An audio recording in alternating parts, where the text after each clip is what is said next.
set of speakers. We are, you will be joining a conversation with two of our amazing patient advocates, Eric Carrasco and Amanda Ingrassia. First, I will introduce Erica, aka Achy Smile. She is a member, advocate from Midland, Texas, now living in Fayetteville, North Carolina. She helps her husband, Stephen, raise their two young adult children, Marissa and Noah, through a life with chronic pain and neurological symptoms. Their daughter, who lives with chronic vestibular migraine, is a freshman in college learning how to thrive, with Erica just a phone call away. Noah, a junior in high school, lives with episodic attacks of ocular migraine. In late January 2018, Erica shared the stage with prominent women in the health industry and talked about her life with migraine at BlogHer Health, an annual blogger conference for women. In early 2020, Erica joined over 200 advocates at Headache on the Hill, where she told her story to members of Congress about what it's like living with hemiplegic migraine and not having access to doctors trained in headache medicine. Achy Smile is a partner of the American Migraine Foundation and the Association of Migraine Disorders, is the director of marketing for Chronic Migraine Awareness Incorporated, and designs migraine awareness t-shirts and gifts for those with neurological disorders at Achy Smile Shop. Make sure you order your t-shirts, they're great. Amanda is a chronic migraine patient who has had continuous migraine attacks for over 14 years. When she became disabled by the disease 4 years ago, she began to use her own experiences as well as skills from the workplace to advocate for migraine patients. Amanda is known as Breathe Mia on Twitter, where she shares her day-to-day life with chronic migraine while encouraging other patients in their journeys. She is also the founder and editor-in-chief of My Chronic Brain, a magazine for chronic migraine patients and those with whom they interact. The magazine tries to equip patients with information to help them live their extraordinary lives. Amanda lives in Charlotte, North Carolina with her adorable service dog, Genius. Also joining Erica and Amanda will be Helen Flood from Miles for Migraine, who I introduced earlier. Helen does not have migraine, which can bring another perspective to the conversation. Welcome, Erica, Amanda, and Helen. Hey, We're hi. so glad to have you guys with us. Hi. We're so glad to have you with us. And I know you have a great conversation plan to share with those of us that are with us today. So I think each of you are just going to start out and tell us a little bit about, when you started advocating and how that came about. Yeah, it's really exciting. And Erica, I think I'm going to let you start because I love your story so much. So I began my advocacy when I was first trying to find a doctor because my symptoms were so off the wall. My regular primary physician just didn't know what was going on. So I went from specialist to specialist with no answers. They thought it was many things. So I eventually went online to Facebook to just see if there was other people that kind of felt the same way I did with my similar symptoms. Mm-hmm. And I came across a Facebook group that was full of people with hemiplegic migraine because in my research, I found that was what kind of matched my symptoms most. So I started there and worked with an organization for hemiplegic migraine. And eventually one of my therapists told me to start journaling. So I started journaling and eventually led to Achy Smile blog. And then from there, it kind of just took a mind of its own way more unexpectedly than I ever considered it would do. That's just like life, right? Yeah, exactly. Like it always starts as something and then just keeps going. Right. And it's not, advocacy wasn't something I was looking for or anything like that. I think it just called to me because there were so many people looking for the same answers I was. Migraine is sometimes it's really hard to diagnose because it could look like so many other different things. That's very much how I got started. I mean, the story is very different, but it's that whole aspect of like other people looking for the same information that I was. And like, we didn't know what was going on with me. Like, I mean, if there's a weird symptom you can have with migraine, I probably have it. Right. So like, I got really frustrated and I was like, nobody's on Twitter. Like Twitter, like, isn't the cool place to hang out. So I had like started an account just so that I could like journal vent. And then like, I get an answer in like probably 5 minutes after my first tweet from someone who was like, hey, like, I hear you and I have chronic pain too. Like, let's be friends. And we've like stayed friends since then. That's so awesome. I mean, it's really cool. Yeah, it really is. So, and you have a tech background, right? Like, so that's kind of why. So my background was in cybersecurity, and I actually lost 3 jobs kind of in a row because of my attack frequency was so high. I quit one of them, and I was let go at the other 2. I even tried going back to school after my last job for a full-time student, and I had to medically withdraw from that too, because I had severe attack that I couldn't come back from right away. So, I mean, I tried really hard. Yeah. So I had to create my own job, you know, I had to create my own, give myself some purpose, because I was a career person. I was a career woman. I worked really hard for the career that I had. And when advocacy came into play, it pretty much started to fill that role. And it wasn't until very recently that I finally felt like I have my purpose. And I found where I belong, and now I can let go of that past life, because it's kind of like what it feels like, a past life. So I don't know if you feel the same way with your My Chronic Brain, but it just fills that void that you may have lost.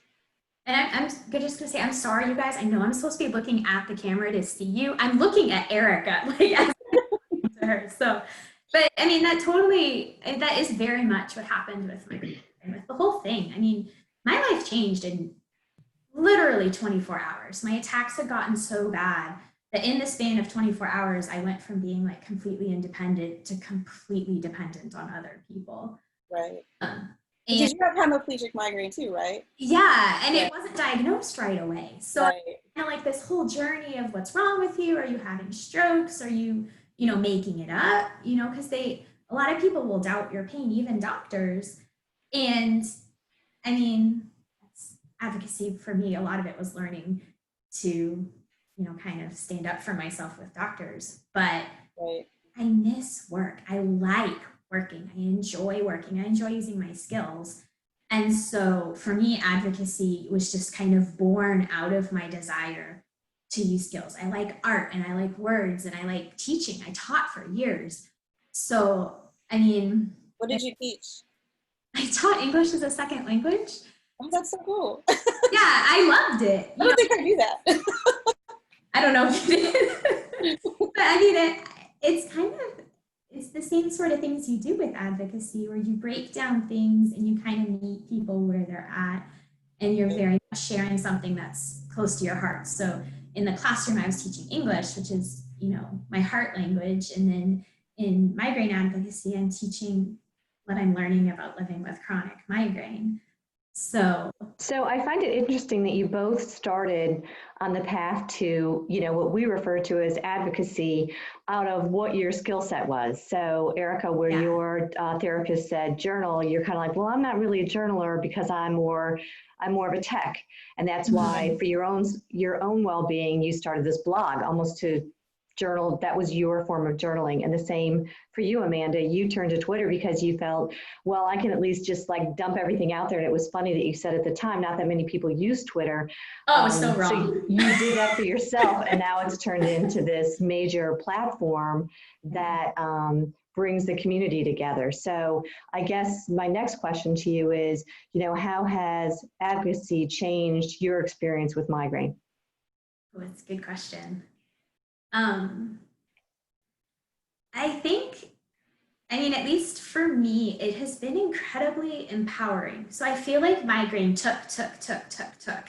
And what advocacy did is it gave me back the ability to feel like myself, to be able to use these skills that I've spent, you spend your whole life honing these skills. Ever since you're a little kid, you're learning to communicate with people and do stuff. And so, it gave me that platform for sure. And it gave me access to community. Like I never would have met Erica if I hadn't started advocacy, certainly wouldn't have met you face to face. Like we finally got to meet like last year at Retreat Migraine. So, and that's a big thing.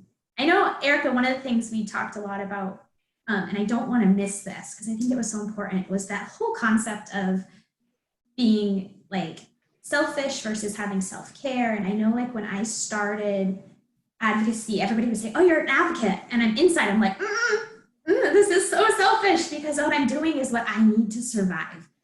I need to be able to tell people my story and I need this information, you know? That's so true because I'm a natural storyteller, but I'm also a natural introvert. I learned to be an extrovert. So the introvert in me was like, well, let me go online because I am not the type to speak in front of people or talk to people and just have a conversation. That wasn't me at the time. So back in 2009, when I first started looking for answers, I found a community that actually like was like, yeah, I have that. Or, oh my God, that's my story. And I got more comfortable telling my story. Online, I have a picture of us. Yeah. At Miles for Migraine, like with this whole community of people that we found, you know? Exactly. So that's us. Amanda's in a wheelchair because she was having a really bad migraine attack for like days, right? Yeah. And I was feeling decent enough. I wound up getting an attack that evening or that afternoon, and it was pretty bad, but I was well enough in the moment that I was like, I'll push you. I know, like going down the hall. And it was honestly the very first time I had met someone else with the same type of migraine I had. Me too. So when I first, when we had that conversation about the chatting that we were going to do today, both of you said in separate instances that you felt selfish in doing things that were helping you get through, that were helping you, you felt like it's selfish, all these things to educate yourself and to use your tools for your benefit, almost like when Dr. Wells was talking about mindfulness. It's you said you felt selfish, but it's really self-care. And I think that seems so common in so many of those with migraine because it's such an insidious, invisible disease that where you think it's selfish, it's really self-care. And so the fact that things that you do make your migraine journey more bearable and hopefully sometimes rewarding, I'm sure super rewarding to be an advocate, it shouldn't be looked upon as selfishness. Right. I thought that was a huge.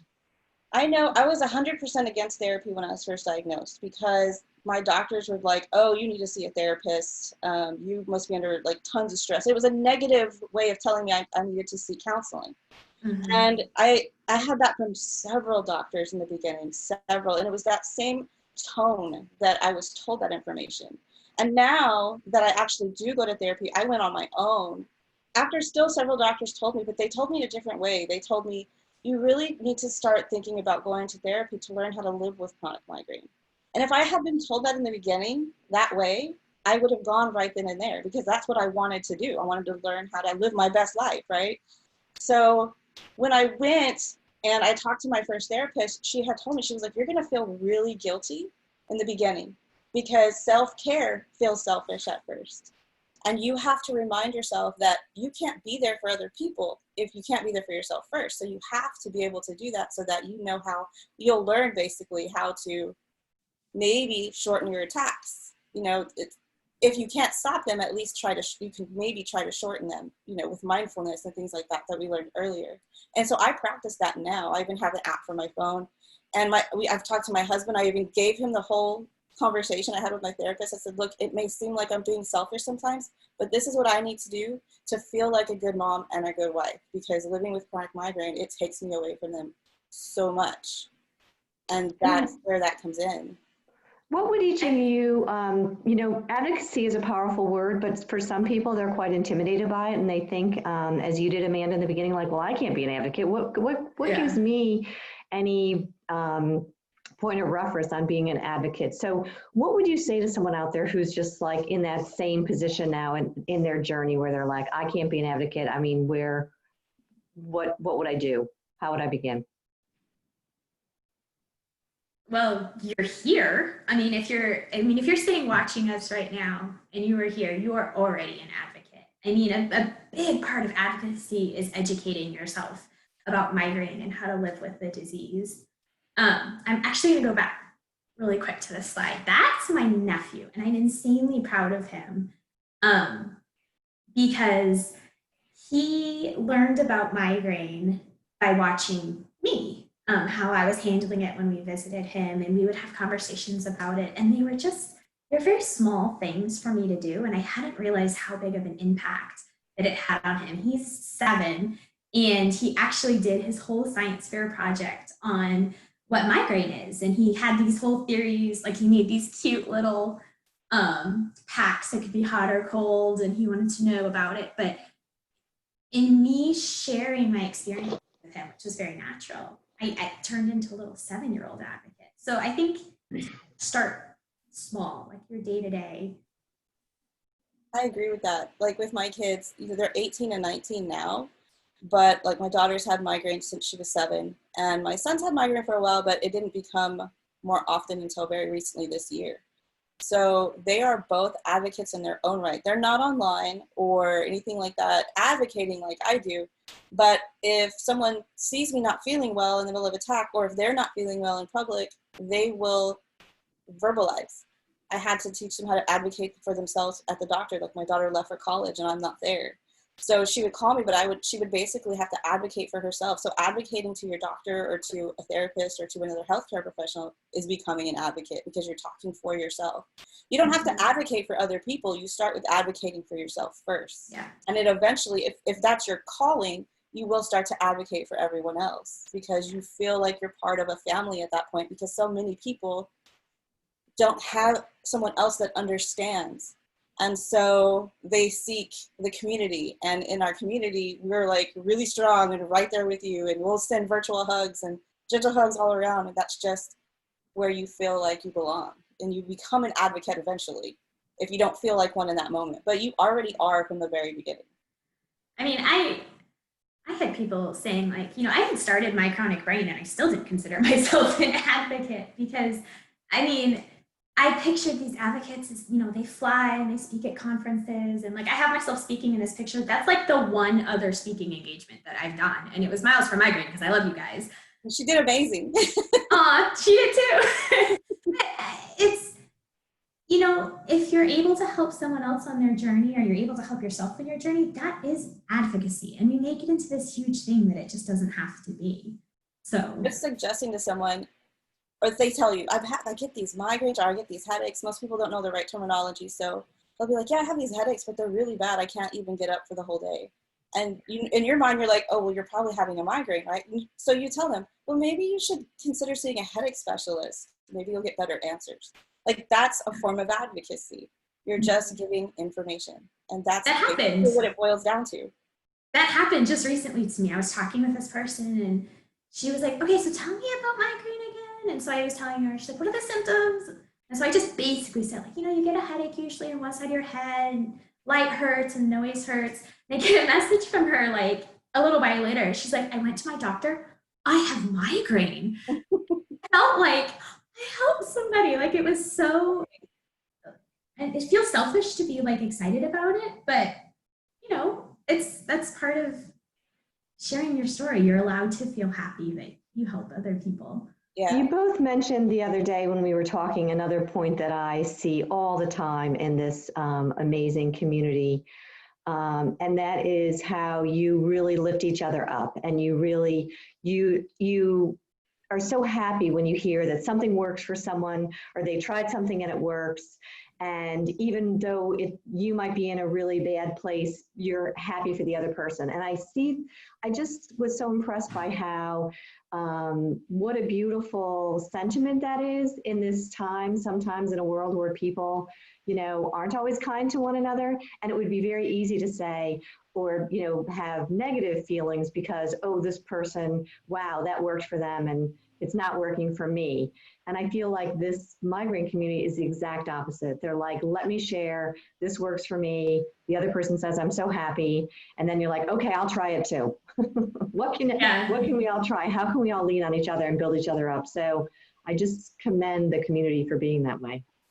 Oh yeah, definitely. This community is awesome. I think, and I don't think we start off that way, because I don't think that's what I was just going to say. Started off kind of like, oh, that didn't work for me, but it worked for you. Like, that's not fair. Like, you know, that's what you feel like internally. And then externally, you're like, I'm so glad that worked for you. You know, because I mean, that's kind of how I do sometimes when I find that I tried something and I put so much hope into a treatment, and it didn't work for me, but it worked for somebody else. And I feel two different emotions. It's like I'm two people. I feel really happy for them because it worked. Like, something they tried actually worked, and that's what we strive for. And then, but I tried it and it didn't work for me, and then I kind of get sad. But that part goes away really fast. It goes away really fast now, because I'm like, but I tried that. At least I tried it. I gave myself the push to try something that I maybe was scared to try. I did that to my daughter. She was diagnosed with migraine, and I had a bad experience with the medication. And then so the doctor wanted to give it to her, and this was a couple of years later. And I didn't allow the medication because of how I experienced it. I was like, oh, well, she's my daughter, she's my genetics, she's gonna do the same thing. And when years later, maybe like 8 or 10 years later, they gave it to her. She was older. I was allowing her to make her own decisions at the doctor's office because I was kind of training her for college. And she said, I want to try it. And I said, okay. I was scared. Like, I was scared to death because I knew my experience. But she did so well. Like, her migraine stopped. She had very small side effect. It went away after a month. And I felt so guilty, so bad that I kept her from that. Then I based it off of my experience. So now I think that way for other people. When I tell them my experience, I said, but look, we're different people. It's not going to be the same for you. That's why I sometimes don't like to tell people what my side effects were, just because more than likely they won't have the same ones. So that was a lesson. And on the other hand, it's also like really helpful when other people say what their experiences are in medication, even if it's negative. Yeah, and we kind of use what happens in our own lives as part of our advocacy. So I learned, so then now I'm trying to teach other people that same, concept, that same thought process. Definitely. So I think you both mentioned that you were both really hesitant to make a leap for yourself into what we call advocacy, but now it's become a really critical part of your treatment plan. So I kind of just wanted you to share your philosophy there on advocacy being part of your plan. I think I told you I was talking to Katie Golden, and Katie, I think she said it was Shirley, who's on this call, who had told her, like, wouldn't it be great if doctors gave you a prescription when you're diagnosed with migraine that advocacy is part of your treatment plan?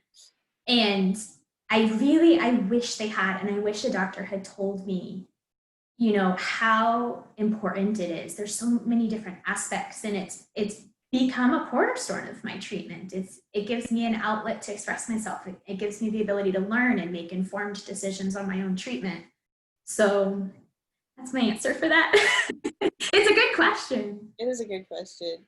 I mean, I basically piggyback that because, there's really nothing more to say. Advocacy can be the simplest thing. So you don't have to do very much. It's going to look different for everybody. Yeah, it kind of grows within you, and you basically do the level you're comfortable with.